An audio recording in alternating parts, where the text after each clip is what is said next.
This is the Fox 43 Halftime Show. I'm Shane Pennington, along with my sidekick, A-Bomb. And today's debate is young players compared to Michael Jordan.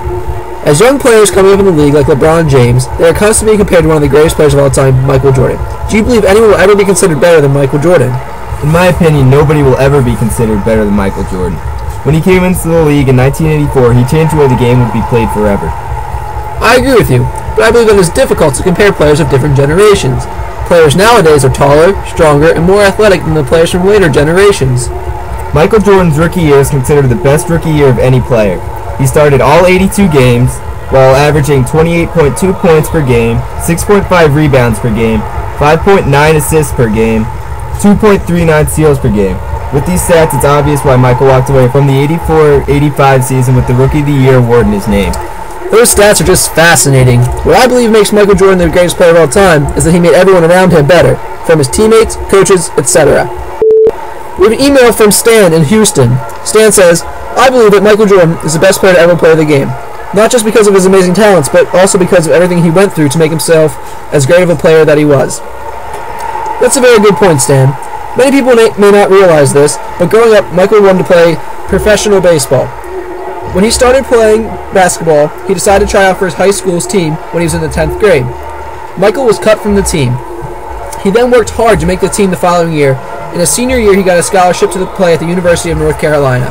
Michael's love for the game of baseball is why he left the NBA at one point to pursue a career in playing baseball. In the 1993-1994 season, Michael signed with the Chicago White Sox.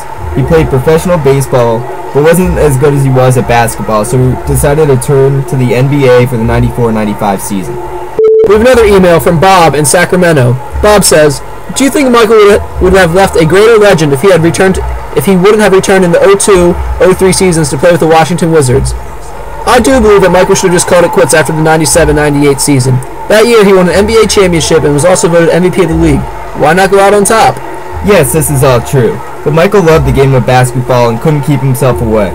It's not like Michael is a bench player who didn't produce while playing for the Wizards. He averaged over 20 points a game both seasons with 6.2 rebounds per game and 5.4 assists per game.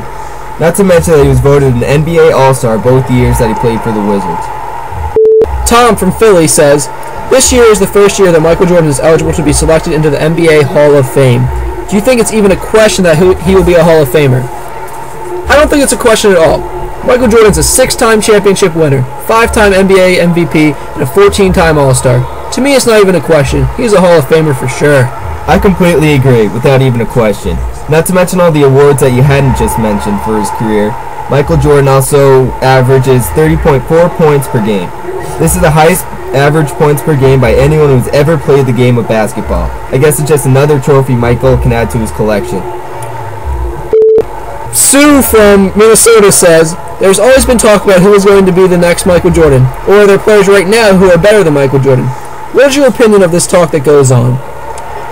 Now don't get me wrong, players right now are more talented than ever, but I don't believe that any of them will have reached Michael Jordan's level. What he has done for the game of basketball is just spectacular, and I don't believe anyone will ever reach his level again. That's right, there will only ever be one Michael Jordan. As for who could be the next thing closest to Michael Jordan is another question. There are two players in the league right now who I believe have the talent to be amazing players, but I would have to put them one step behind Michael. The two players I'm talking about are LeBron James and Kobe Bryant. Both of these players are spectacular and wow their fans every time they step foot onto the court. Both of them have the potential to be something spectacular, but maybe not up to the Michael Jordan level, but we'll have to debate more about that when we see what they have done at the end of their careers. Another point is that Michael Jordan loved the game of basketball. After he retired for the second time, Michael decided to have ownership in a newly developed team, the Charlotte Bobcats. Michael just couldn't get away, and he loved helping other players better themselves. Michael is still a huge impact on the Charlotte Bobcats team as they try to make themselves a name. Have you looked at the Bobcats roster? They're full of young talent, and guess what university the majority of their players are coming from? Well, I haven't really looked, but I'm going to take a guess and say Kansas? Nope, the University of North Carolina.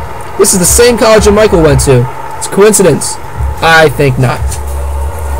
It's obvious what Michael Jordan did on and off the court that made him what many believe to be the greatest player to ever play the game. Now the halftime's over, let's get back to the game.